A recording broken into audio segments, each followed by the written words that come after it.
Now let's consider something called non-greedy quantifiers. So earlier we saw quantifiers like x star x plus something, right? So they were sort of greedy. We were not mentioning that earlier, but they were greedy in nature, and that is what we are going to explain now, that what does greedy mean and what does non-greedy mean. There is a way to make it non-greedy. So you put a question mark after these operators, these quantifiers, then that will make it non-greedy. Okay, so what does this greedy and non-greedy mean? So let's see. We have something like h dot star 0. Okay, so what it is going to do is that when you actually execute it, then you see that it is matching uh, hello space wo. Why? Because it is able to find hello. This is also matching. So dot is what? Any character. Okay, so h any character, keep on going till you find 0, right? You find 0, but I can be greedy and I cannot stop here. Why? Because I know that if I keep on continuing, a bigger one I can get from here. So here also it's satisfied, right? H, O, and any character in between. So this is the default behavior. If you don't do anything, then if such a pattern occurs, then by default the regular expression will behave as greedy one, like this. However, if you don't want that, if you want that, no, whenever I get the first pattern encountered, the minimum one rather than the maximum one, so I want to stop that point of time. So for that, if you make something like this, h dot star question mark, then we will stop at the first occurrence itself. So we'll stop at hello only. Okay, and let's see, if you do something like this, dot star question mark. Okay, then it is just saying that h and after that 0 or more characters. Okay, then yeah, h and there are many more characters, but I'm saying 0 or more. So when I'm greedy, then I will go like all the way till the end. I will match, in fact, everything. Hello world, whole thing I will match if I'm being greedy. But if I'm being non-greedy, then in this case I'm putting question mark, and in this case what will happen, that only I will match h, because this is the minimum one which is going to satisfy this. Okay, so again here I'm saying h, and at least one character should be there, right? So again here it will match the whole thing if it is if it is greedy. But in case of non-greedy, it will just match h, and just at minimum we need one character, so he, and that's all. That is the non-greedy behavior. And that sort of non-greedy behavior we can also apply on this sort of quantifiers where range were there, right? Again, by default, if you don't put question mark, these are also greedy. So again, here if I am saying that yeah, I am having h, and after that any alphanumeric character, then, and it should be at least one or more length. Okay, then if it is non greedy, then it will go till hello, hey, there, till re, till no, till hey it will go. Why? Because alphanumeric and alphanumeric and underscore, only these are there, right? Space is not part of slash w. So it will go till hey. But if we do something like this, then at least one character is to be matched, so he, and it will stop there only. And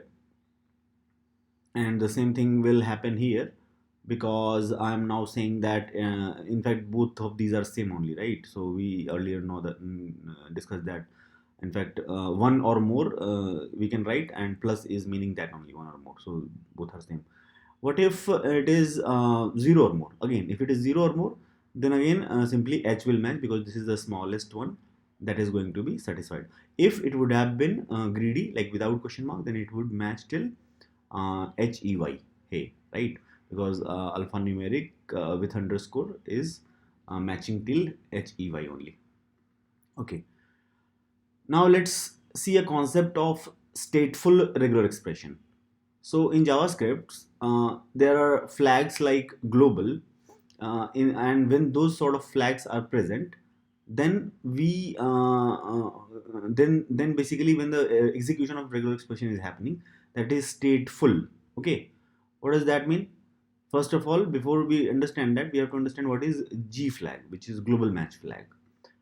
The G flag indicates that the regular expression should be tested against all possible matches in a string. Okay, so we earlier saw that, yeah, if and how do we declare this? We declare this by putting a slash G in the end. So in case insensitive flag, we put I. Then similarly here we put slash G. And again, if you want to put G also and I also, then you can put GI. Okay, so that sort of thing you can do. And you can create the same thing using this sort of function, this sort of object constructor call also, and there also you will get the same expression. In fact, let's see. So let's see this. Let's say const re is equal to, okay, and anything, let's say abc, ab star c, anything, and then let's say G will not put here. Okay, so this is this thing, so it has to be a string, not a regular expression. Okay, and G, if it would, we would define it separately, then we would define it like this. Anyways, what will be printed, that is what is the direct way we could have created it, right? Re is equal to directly this thing. Let's try G and I. You see that this sort of thing, this thing is equivalent to this thing. Okay, yeah, so that is the point. But what is this G flag all about? Okay, when we are saying that it should match all possible matches, what does it mean? So you see, let's say there is a string where something like this is there, and then I'm matching HEL, and at least one L should be there, one or more L, and then followed by O. If this is the pattern, then what happens is that if you're doing a, if you're doing a global this global search, right, then what is going to happen is that it will start executing, and then it will see that, yeah, HELO I have found at index 6. Okay, so let's see this thing in a bit. So let's say I have a string, okay, and anything, my hello, let's say hello. Okay, and my regular expression is, let's say yeah, HE one or more L followed by O, and it is global. First of all, let's see without global. Okay, so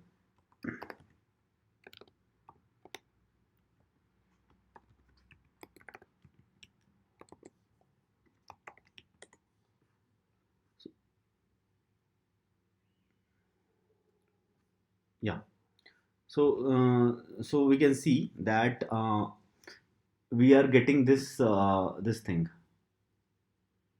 one or more L, right? Now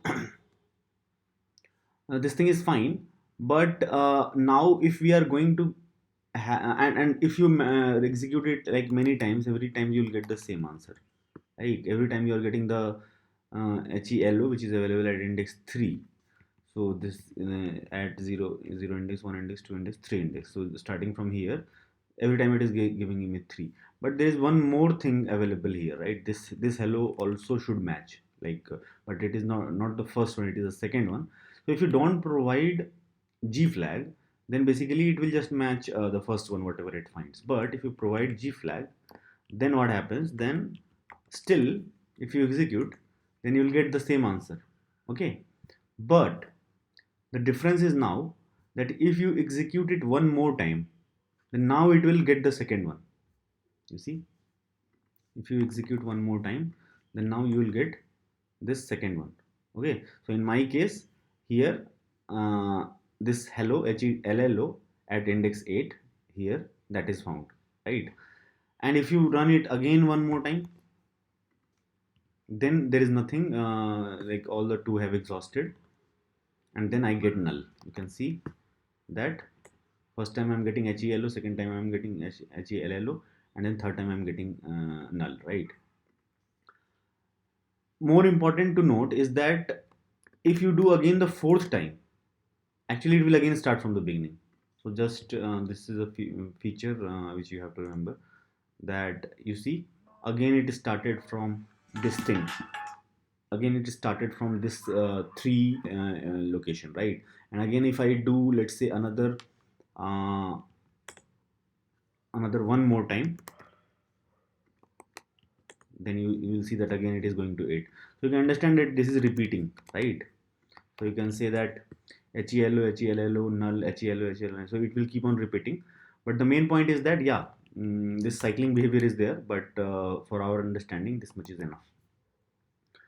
Okay, again, so third time it is null, and again if you start, then it will again keep on repeating. This is what we discussed right now. Now there is something called last index.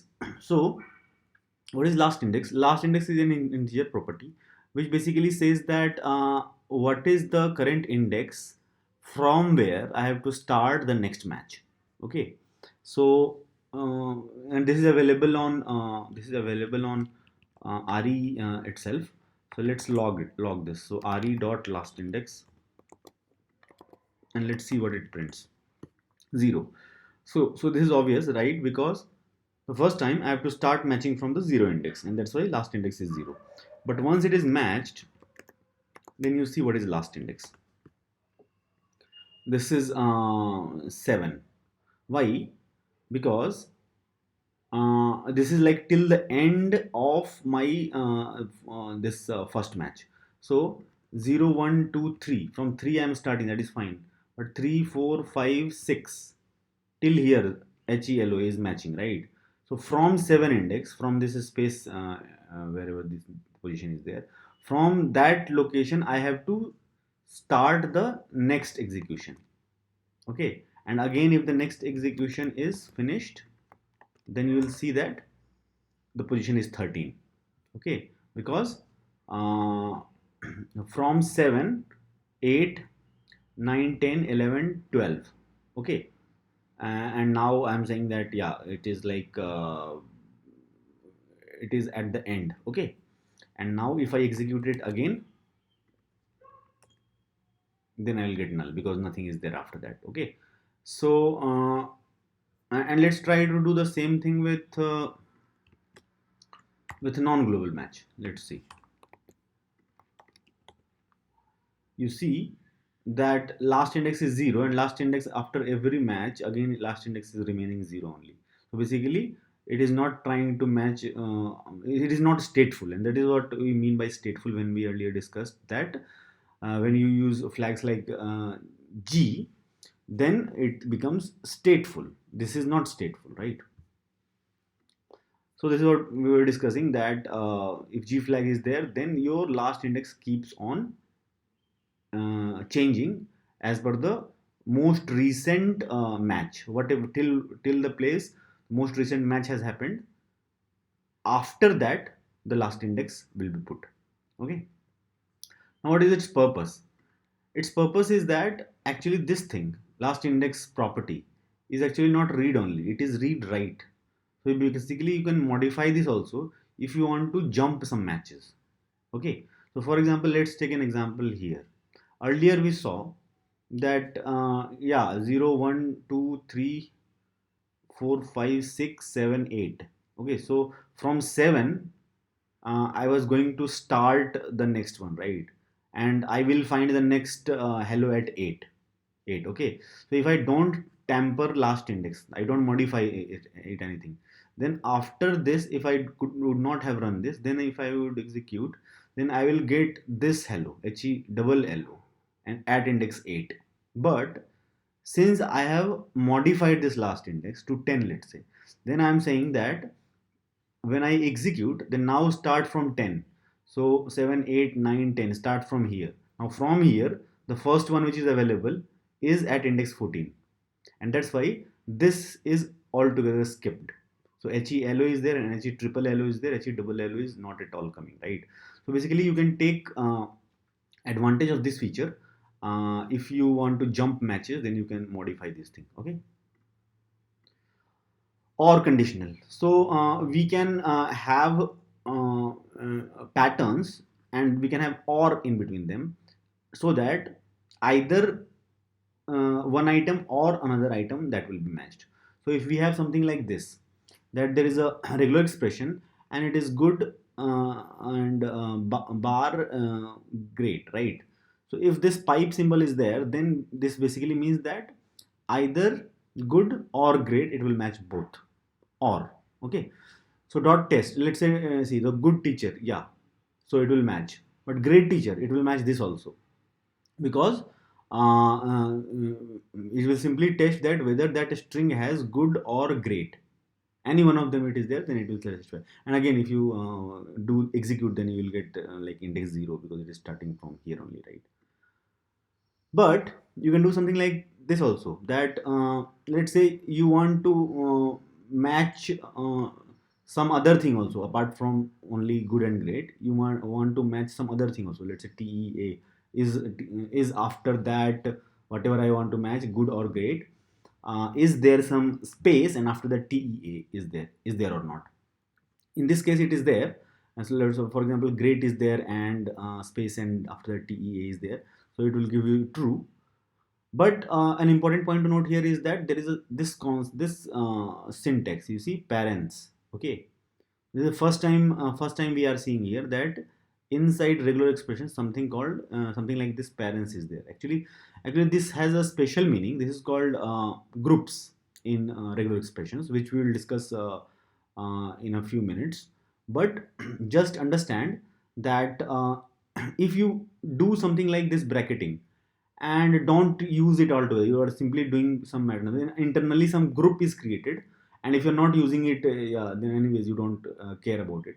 But simply randomly if you put brackets, these sort of parents, then don't think that they are just like in normal JavaScript you can group it, and group or not group it. Like if you write in normal JavaScript whatever, like 3 2 plus 3, let's say plus 5 or something is there, and if you group 2 and 3, then it is like immaterial whether you group or not, right? But here parents have a special meaning, okay. So if you want to do something like this, then you are doing it, but it is in fact doing something called capturing of groups, which we'll see next. So this is what we are discussing, that there is a syntax of this parents. What it does is that it matches a part of the regular expressions, and more importantly, it has the capability to remember that match. And why that is important and why that can be needed will be clear from the following examples. But before that, we have to understand that there can be many such parents, right? In a regular expression we can have many such parents. So let's say I have L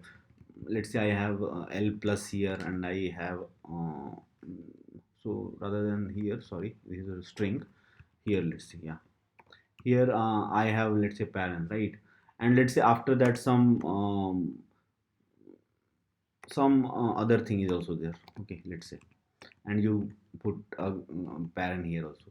So basically the point I'm making is that you can have multiple something like this, and these values, so obviously the whole thing which is matched, that will be remembered, but actually that is called group 0. So basically you can understand that the whole thing which is matched, you can understand that is a default trivial group which is 0, and all the groups which you do yourself explicitly using this symbol, they are they are also saved, and they're counting. You can understand, we will use that index for some reason in a moment.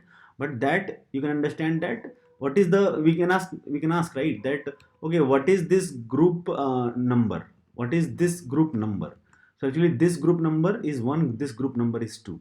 So when the the numbering is done, then matched groups are starting with index 1, not 0, because you can understand in that sense that the whole thing which is matched, okay, that thing is, you can say that it is 0.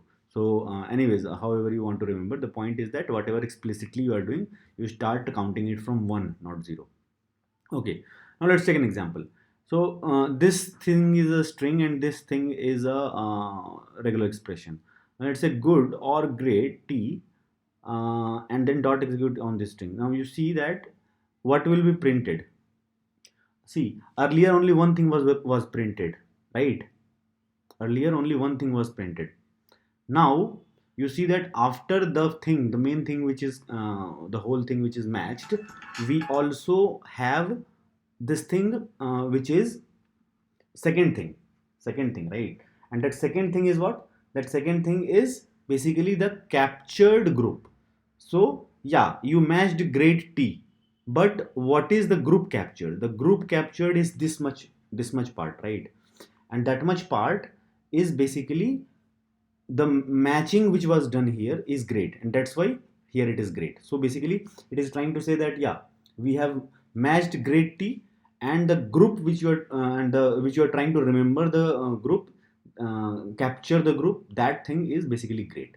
Okay, and that's why I was saying that it is starting from index 1, because at 0 whatever the whole match is there already there, right? So we don't need to bother about that. Okay, next we'll see that whatever the index number is there, so this one is there, or let's say 2, if we have one more capture, then 2 1 2 3 whatever we have.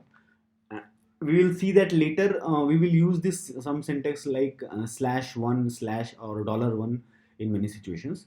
So the numbering is done like this, and later in situations we will see that how they are used.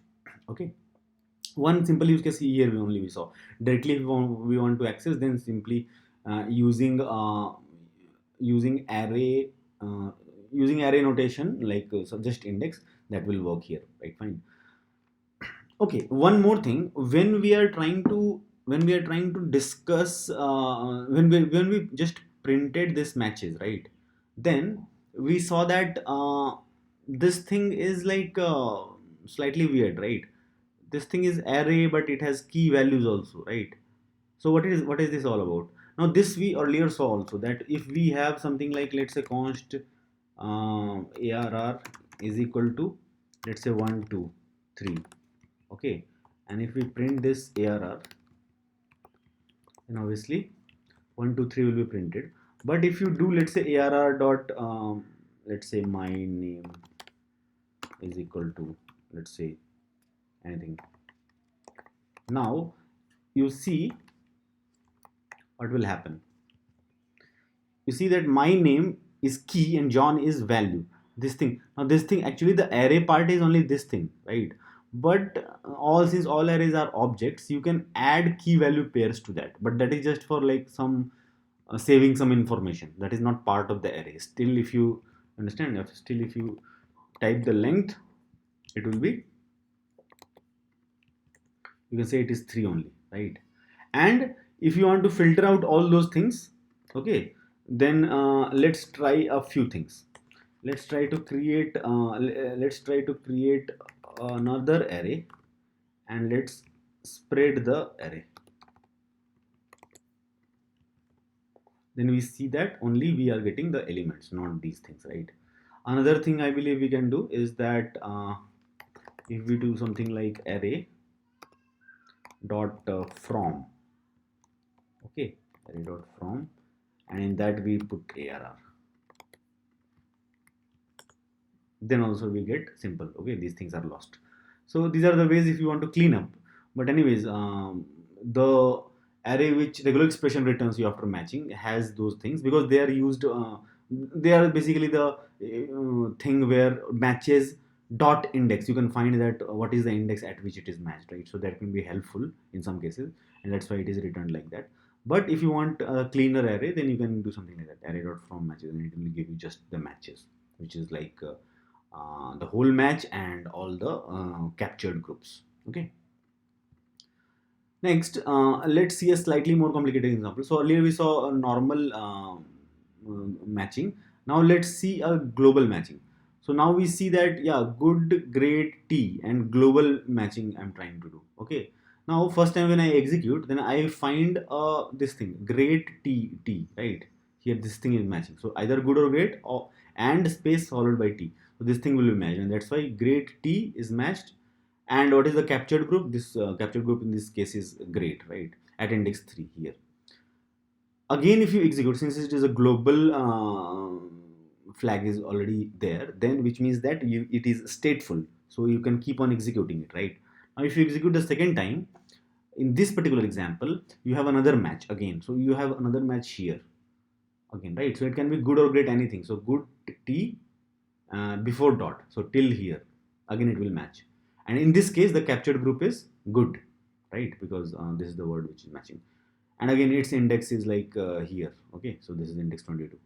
And again if you do the third time, then nothing is there, so it will not match, and it will repeat again. But the point is that you understand that if you are capturing groups, then each time you execute and each time you get an array, each time you are getting the full thing which is matched for that particular execution, and you get all the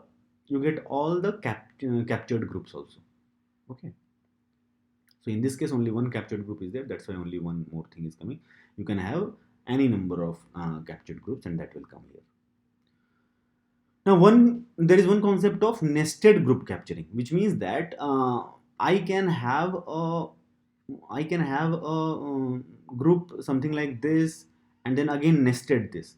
So definitely you can have normal groups like one group and then later some closed, and after that new group is opening after the first one is closed. That is normal, right? But you can also have something like this, where there is a nesting. You see, this whole thing is one group, and inside that there is another group. This is called nesting group capturing. And here what is happening is that the capturing group is usually the same as the order of the left parenthesis in the capturing group, which means that if we want to name, if we want to order that, okay, now which one we will call one, one we will call two, or like id index, okay, which one will be first, which one will be second. The order is decided based on the order of the left parenthesis, which means that you see this outer one left parenthesis is first, the inner one left parenthesis is coming second. So whatever is coming first, this whole thing, outer thing, will be its ordering will be 1, and inner one's ordering will be 2, which means that the indices will be according to that only.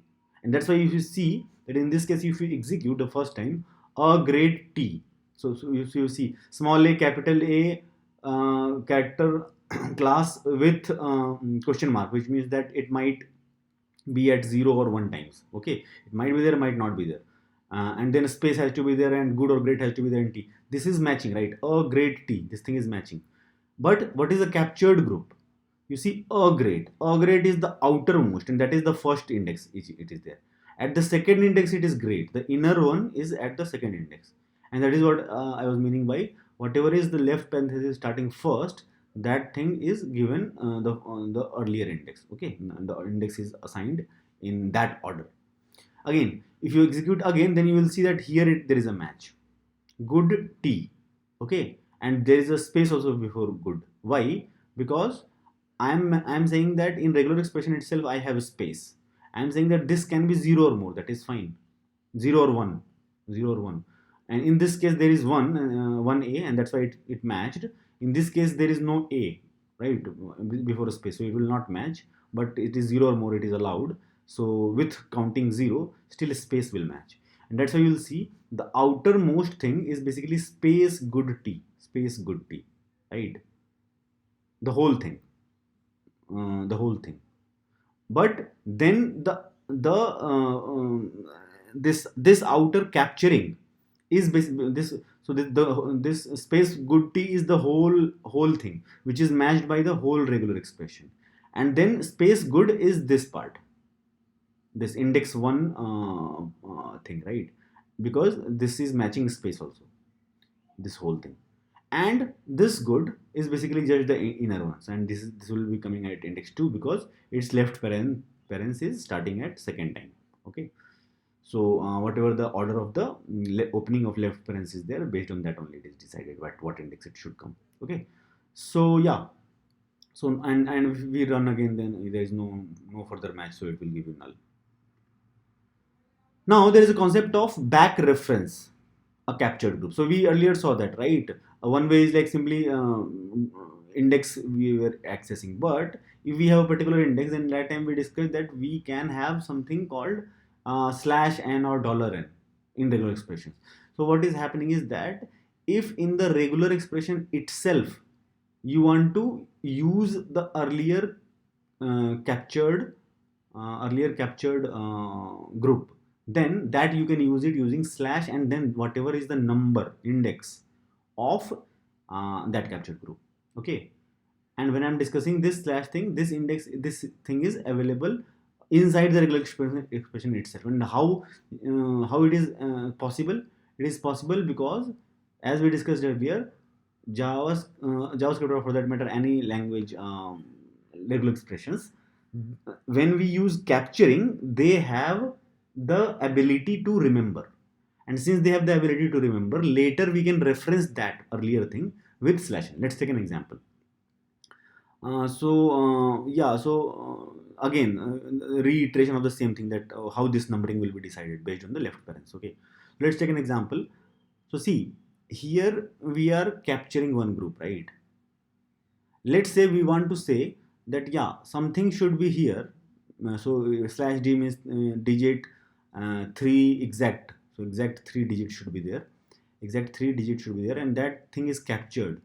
After that hyphen is there, and after that I am putting slash 1. Okay, which means that whatever is captured here, you remember that, and you try to match the same thing here also. So whatever is captured here, that should be here also. And that's why this slash 1 is there. And anyways, why 1? Because this is the first group which is captured, right? If it is a longer expression and many things are there, then that slash 1, slash 2, slash 3, whatever you can use. But in this case, it will be slash 1 because this is the first captured group. Okay, and then and this 3, and which means that here also exactly 3 should be there, 6, and then 4 more digits. So basically it's sort of a, let's say, phone number or something, right? So in that sense, 10 numbers, 3 and then hyphen 3 and then again the hyphen and then last 4 digits, it is there, right? But it will only match when the first captured group is same as whatever is between the hyphens. And that's why 1 2 3 4 5 6 is not matching, you see.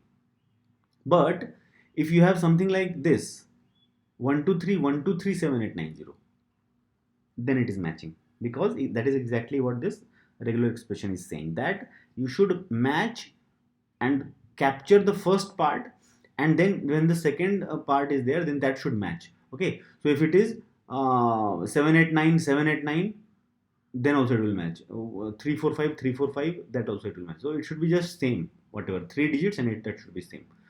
So that is the concept of back referencing, and you can use it in complex examples. This is like one of the most simple examples where you can understand how back reference is working. It's just that slash, and after that whatever is the number of the index of the numbering of the captured group. Okay. So yeah, that will be all for regular expressions. Regular expressions is a pretty deep topic, so I try to cover most of the things which are used in day to day, but there might be some advanced concepts which I might take it later. But I think for now it should be pretty much sufficient for all purposes of programming. Okay, so yeah, let's see you in the next video.